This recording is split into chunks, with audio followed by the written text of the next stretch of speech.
Gold trusted gold buyers. మీరు తాకట్టు పెట్టిన బంగారాన్ని విడిపించి ఈ రోజు ఉన్న మార్కెట్ ధరకు కొనబడను.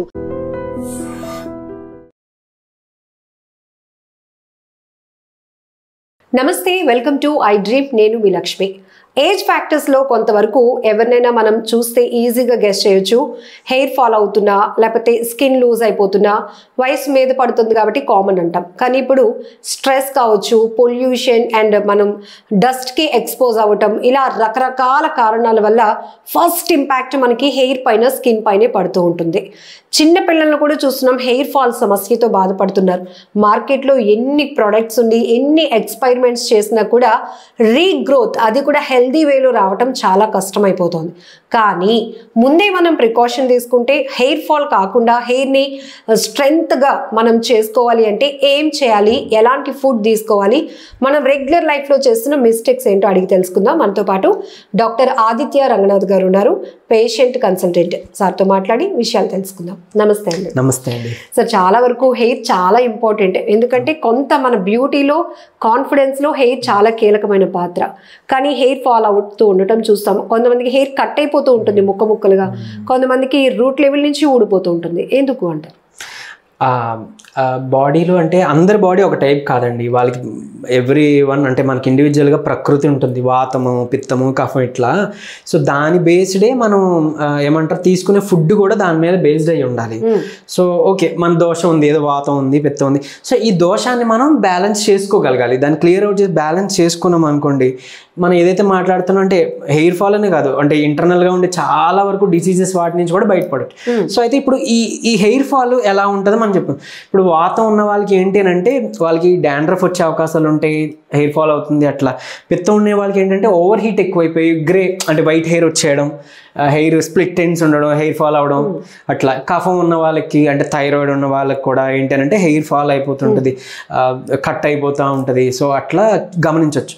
సో ఇలాగా ఈ దోషాలు ఏవైతే ఉన్నాయో అది ఫైండ్ అవుట్ చేసుకొని దాన్ని బ్యాలెన్స్ చేసుకోవడం ఒక పద్ధతి. డైట్ చాలా చాలా ఇంపార్టెంట్. మెయిన్ సింపుల్ థింగ్ ఏంటి అని అంటే హెయిర్కి ఆయిల్ పెట్టడం ముందు ఇంపార్టెంట్. ఓకే, చాలా మంది రాసుకోవడం మానేసాం, అలవాటు తప్పించేసుకున్నాం. హెయిర్ ఫాల్ అయిపోయిన తర్వాత రియలైజ్ అయ్యి ఒక లోషన్ అంటే డాక్టర్ని కన్సల్ట్ అయ్యి మనం ఒక లోషన్ తెచ్చుకుంటున్నారు, లేకపోతే ఏదైతే ప్రిస్క్రైబ్ చేస్తుందో అది వాడుతున్నారు. అప్పుడు మళ్ళీ మన చేతులు వెళ్తున్నాయి ఆ లోషన్లు, మనం ఇవన్నీ. అంతకు ముందే మన చెయ్యికి కొంచెం నూనె రాసి కొంచెం పైకి వెళ్ళింది అనుకోండి, అవన్నీ చేయాల్సిన పని లేదు. సో ఒకవేళ హెయిర్ ఫాల్ స్టార్ట్ అయింది అని అంటే పర్వాలేదు, ముందు కొద్ది రోజులు అట్లీస్ట్ మంచి కొబ్బరి నూనె తెచ్చుకొని వాడటం మొదలు పెట్టండి. రాయండి, నువ్వుల నూనె ఉంది లేదా ఆవాల నూనె మంచిగా పనిచేస్తుంది, ఇది రాయండి. ఇవి రాయడం మొదలుపెట్టి మీరు స్కాల్ప్కి ఒక 5 minutes మసాజ్ చేయాలి. నేను చెప్తాను ఎలా చేసుకోవాలో. సో ఇది ఇంపార్టెంట్, ఇవి చెయ్యండి. ఇది చేస్తే మీకు హెయిర్ ఫాల్ తగ్గి గ్రో మొదలవుతుంది. ఆ తర్వాత మీరు ఏదైనా లోషన్స్కి వెళ్ళండి. ఎందుకు చెప్తున్నానంటే ఇప్పుడు ఏదో మెడికేటెడ్ లోషన్ ఉంది తీసుకున్నారు, మీ స్కిన్కి పడవచ్చు పడకపోవచ్చు. ఈవెన్ పడినా కూడా అందులో ఉండే కెమికల్ వల్ల ఏంటి మళ్ళీ మన స్కిన్కి అక్యుములేట్ అయిపోతుంది. కెమికల్ బ్లడ్ సర్క్యులేషన్లోకి వెళ్తే స్కిన్కి అక్యుములేట్ అవుతుంది. దీనివల్ల మళ్ళీ ఈ ఏరియాస్లో ఏమంటారు పింపుల్స్ రావడాలు, లేకపోతే ఇప్పుడు హెయిర్ కేర్ కొన్ని స్కిన్ కలర్ మారుతుంది. తర్వాత కొన్ని మెడికేటెడ్ షాంపూస్ లేదా యాంటీ ఫంగల్ వాడుతుంటారు, దానివల్ల ఖర్చు ఆబ్వియస్లీ. సో అదొకటి. సో చేయాల్సింది ఏంటంటే ఏం లేదండి, చక్కగా ఆయిల్ మనం పెట్టుకోవడం అలవాటు చేసుకోవాలి. స్టార్ట్ చేయండి. వీక్లో కనీసం 2 సార్లు లేదా 3 రోజులు అలా పెట్టుకోండి. వీలుంటే వీలు కాకపోతే అట్లీస్ట్ 2 సార్లు రాసుకోవడం మొదలు పెట్టండి. సో మంచిగా ఏదైనా కోకోనట్ ఆయిల్ ప్యూర్గా ఉంటే అది తెచ్చుకొని రాసుకొని మసాజ్ చేయడం చాలా ఇంపార్టెంట్. సో ఏం లేదు, మన చేతి వేలతో ఒక 5 నిమిషాలు అట్లా మొత్తం స్కాల్ప్ అంతా కూడా మసాజ్ చేసుకోవాలి. లేదు అని అంటే కనుక మనకు ఉండే దువ్వెన కూడా చాలా బాగా హెల్ప్ అవుతుంది. ఆ దువ్వెనకి ఎందుకంటే ఆ మనువు సూదిగా ఉంటాయి. అందరూ ఏదో డెర్మరాలస్ వాడాల్సిన అవసరం లేదు. నార్మల్ హెయిర్ ఫాల్ ఉండేవాళ్ళు చక్కగా దువ్వెన వాడుకోవచ్చు. లైట్గా బాల్డ్ ఉంది, ఏదో ప్యాచ్ ఏరియా కొంచెం హెయిర్ ఫాల్ అయిపోయింది అన్నా కూడా అక్కడ కూడా ఈ దువ్వెన పెట్టి దువ్వండి. ఎందుకంటే సర్క్యులేషన్ పెరిగితే మళ్ళీ ఆ ఫాలికల్స్ క్లోజర్ కూడా అవ్వకుండా హెల్ప్ అవుతుంది. మళ్ళీ అది క్లోజ్ అయిపోయిందంటే అది చాలా మళ్ళీ ట్రీట్మెంట్ కదంతా కొంచెం ఎక్కువ ప్రాసెస్ అనమాట. సో అలా కాపాడుకునే వాళ్ళం అవుతాం. ఈ సర్క్యులేషన్ ఉండాలన్నమాట. మేబీ ఆ దువ్వెన అనేది అందుకే కనిపెట్టారేమో మన పెద్దలు అనిపిస్తుంటుంది. అండ్ ఇప్పుడు నీమ్ కోమ్స్ అని వచ్చినాయి. సో ఆ వేప చెట్టుతో అట్లా చేసిన, సో అది వాడుకోండి, చక్కగా మంచిది. మనకి ఏంటంటే ఈ ఏమంటారు ఈ పొల్యూషన్ వల్ల వాటి వల్ల ఈ ఇన్ఫెక్షన్స్ అవి రాకుండా అట్లా కూడా హెల్ప్ అవుతుంది అనమాట. సో రెగ్యులర్ ఈ సర్క్యులేషన్ ఉంటే, రెగ్యులర్ మన ఈ హెయిర్ కేర్ తీసుకుంటే కూడా, సో అదొకటి ఆయిల్ చేసుకున్నాం. అండ్ ఇంకొక పద్ధతి ఉంది. అంటే అందరూ శీర్షాసనం వేయలేరు కాబట్టి చక్కగా బెడ్ ఉంది అనుకోండి, బెడ్కి చివర మనం హెడ్ని టిల్ట్ చేసి ఒక 5 minutes అట్లా రిలాక్స్ అవ్వచ్చు, లేదా ఆ టైంలో మీరు హెయిర్ ఆయిల్ అప్లై చేసి మీరు మసాజ్ చేసుకోవచ్చు. సో సర్క్యులేషన్ అంతా పెరుగుతుంది అనమాట. సో హెయిర్ గ్రోత్కి చాలా బాగా హెల్ప్ఫుల్. సో అదొకటి చేసుకోవచ్చు. తర్వాత కొన్ని యాక్యుప్రెషర్ పాయింట్స్ ఉంటాయి హెయిర్ గ్రోత్కి, నేను అది చూపిస్తాను. సో తర్వాత ఇది ఏంటి అని అంటే బ్లాక్ హెయిర్ కావాలి, మళ్ళీ హెయిర్ వైట్ అయిపోతుంది, గ్రేయింగ్ అయిపోతుంది అన్న వాళ్ళకి కూడా ఈ హెయిర్ కేర్ చాలా ఇంపార్టెంట్. అట్లా ఇది తీసుకోవడం వల్ల దాని నుంచి కూడా బయటపడవచ్చు. సో ఏం లేదండి, మనకి ఇక్కడ నుంచి ఒక 4 fingers పైన ఇక్కడ ఈ ఏరియా ఏదైతే ఉందో అక్కడ ఈ 2 వేళ్ళతో చక్కగా ఒక 10 times క్లాక్ వైజ్లో, తర్వాత 10 times యాంటీ క్లాక్ వైజ్ డైరెక్షన్లో, తర్వాత ఈ ఏరియా ఇక్కడ మళ్ళీ 10 times clock wise, 10 times anti clock wise, and తర్వాత మనకి ఈ వెనకాల ఇక్కడ ఒక బంప్ ఉంటుంది. సో ఇక్కడ అక్కడ కూడా 10 times clockwise and 10 times anticlockwise వైజ్లో మనం దాన్ని మసాజ్ చేసుకోవాలి అంతే. ఇది గుర్తుంటే 3 పూట్ల చేయండి, లేదా అట్లీస్ట్ ఒక 2 పూట్లైనా గుర్తున్నప్పుడల్లా చేయండి. ఇది చేసుకోవడం చాలా చాలా ఇంపార్టెంట్, హెయిర్ గ్రోత్కి చాలా బాగా ఉపయోగపడుతుంది. ఇకపోతే షాంపూ విషయానికి వస్తే ఇప్పుడు ఈ బ్రాండెడ్ షాంపూస్ అని అట్లా వాటి జోలికి అస్సలు పోవద్దు. ఇదివరకు చక్కగా కుంకుడికే వాడుకునేవారు, కుంకుడికే నీటిలో కలిపేసి పులుసు అట్లా. సో కుంకుడుకాయ చెప్పాలంటే హెయిర్కి సంబంధించిన అన్ని ప్రాబ్లమ్స్కి సింగిల్ స్టాప్ సొల్యూషన్గా పనిచేసేది. అది మీరు డాండ్రఫ్ తీసుకోండి, హెయిర్ ఫాల్ తీసుకోండి, స్ప్లిట్ ఎండ్స్ అనండి, లేదంటే హెయిర్ ఫిజీ డ్రై అయిపోతుంది అనండి, ఏదైనా కానీ మన కుంకుడికి చాలా బాగా ఉపయోగపడుతుంది.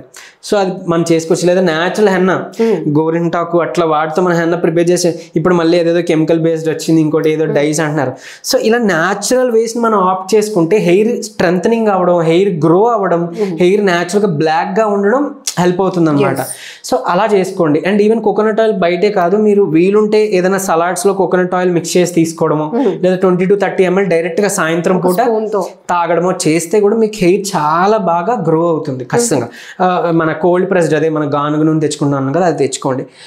ఇకపోతే షాంపూస్ విషయానికి వస్తే చెప్పాను కదా, కుంకుడికే సరే, కుంకుడికే ఒకవేళ పడట్లేదు అని అనుకుంటే కనుక రీతా పౌడర్, షీకాయ్ పౌడర్ అని దొరుకుతుంది, అవి తెచ్చుకోండి. పెరుగు కానీ లేదా పాలు కానీ మిక్స్ చేసి దాన్ని మనం షాంపూలో వాడుకోవచ్చు. చాలా మంచిది, హెయిర్కి కూడా చాలా మంచిది, అది చేసుకోండి. ఇప్పుడు ఈ లోషన్స్ అనో లేకపోతే ఇంకొకటి ఏదైనా షాంపూస్ తెచ్చుకుంటే అవి పడని వాళ్ళకి ఏంటంటే ఫోర్ హెడ్ మీద పింపుల్స్ రావడం, యాక్నీ రావడం గమనిస్తారు మీరు.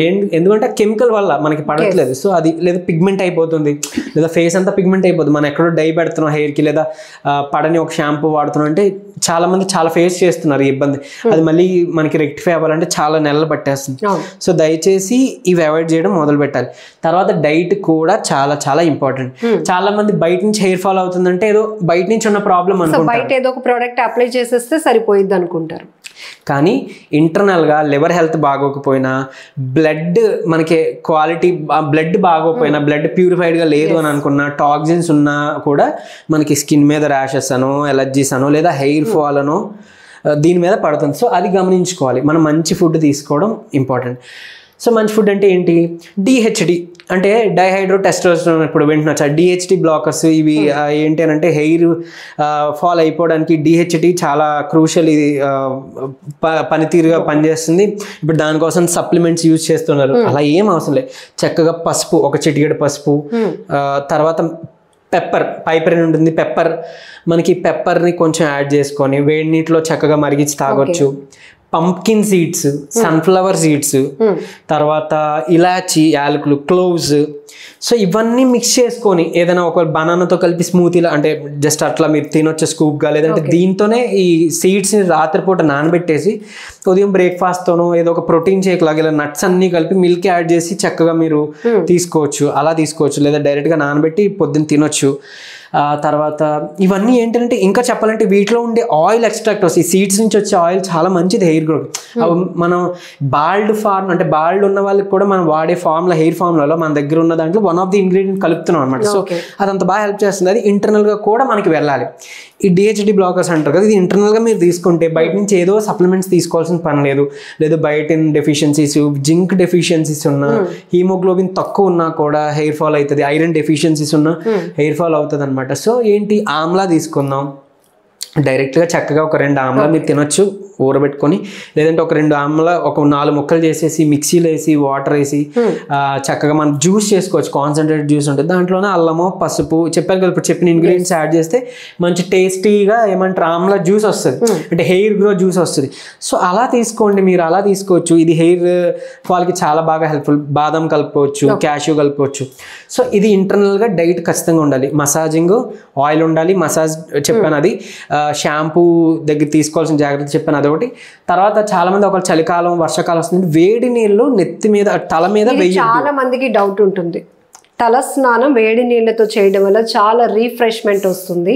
ఇది మొదటి నుంచి అమ్మమ్మలు నానమ్మలు ఉన్న దగ్గర నుంచి కుంకుడుకాయ పులుసు వేసి చేసినప్పటి నుంచి వేడి నీళ్ళు అలా తలపైన, ఇది కరెక్టేనా హెయిర్ కి? లేదు, అస్సలు వేడి నీళ్ళు అనేది పడొద్దు.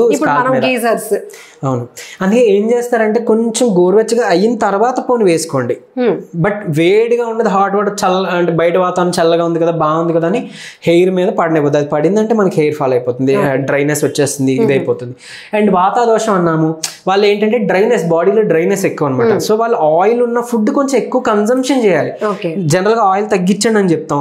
పిత్తాదోషం ఉన్న వాళ్ళకి ఎందుకంటే గ్యాస్ట్రిక్ పెరుగుతుంది, లేకపోతే హార్ట్కి మంచిగా ఆయిల్ కొంచెం తగ్గించండి, ఎసిడిటీ తగ్గించండి. బట్ వాతాదోషం ఉండే వాళ్ళు,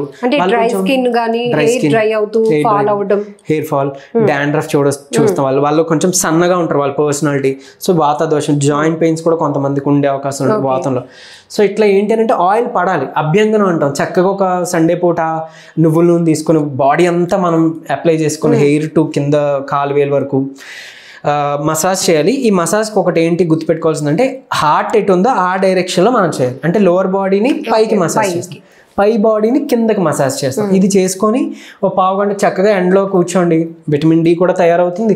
అండ్ మీకు ఈ జాయింట్ పెయిన్స్ అన్ని రిలీవ్ అవుతాయి, బాడీలోని వాతాదోషం బ్యాలెన్స్ అయితే ఆటోమేటిక్గా మీకు. మెయిన్గా లైఫ్ స్టైల్లో చాలా చేంజెస్ వచ్చేసాయండి. అవునన్నా కాదన్నా ప్రతి ఒక్కరు ఒక హెక్టిక్ బిజీ లైఫ్లో హడావిడి, యాంగ్జైటీ, ఒత్తిడి విపరీతంగా ఇమీడియట్గా దాని ప్రభావం ఫేస్ పైన కానీ హెయిర్ పైన కానీ చూస్తూ ఉంటాం. సో ఎట్లా ఆ స్ట్రెస్ వల్లే ఏంటి అని అంటే వైట్ హెయిర్కి one of the main reason కూడా స్ట్రెస్. ఆ బ్లాక్ హెయిర్ చిన్నపిల్లల్లో కూడా అయిపోతుంది అని, వాళ్ళకి మేబీ స్టడీ స్ట్రెస్ అవ్వచ్చు, ఏదైనా అవ్వచ్చు. ఓవర్ హీట్, పిత్తదోషం ఉండి బాడీలో ఓవర్ హీట్ ఉన్నా కూడా వైట్ హెయిర్ వస్తుంది. సో ఇప్పుడు చెప్పే కదా వైట్ హెయిర్కి రీజన్స్ మనకు తెలుసుకున్నాం. సో దాన్ని మనం ఎరాడికేట్ అంటే దాన్ని చేయాలంటే బాడీలో చాలా ఓవర్ హీట్ తగ్గించాలి. కొంచెం డయాబెటీస్ లేని పటిక బెల్లం వాడుకోవచ్చు, లేదా వాటర్ ఎక్కువ ఉండే ఫ్రూట్స్ అంటే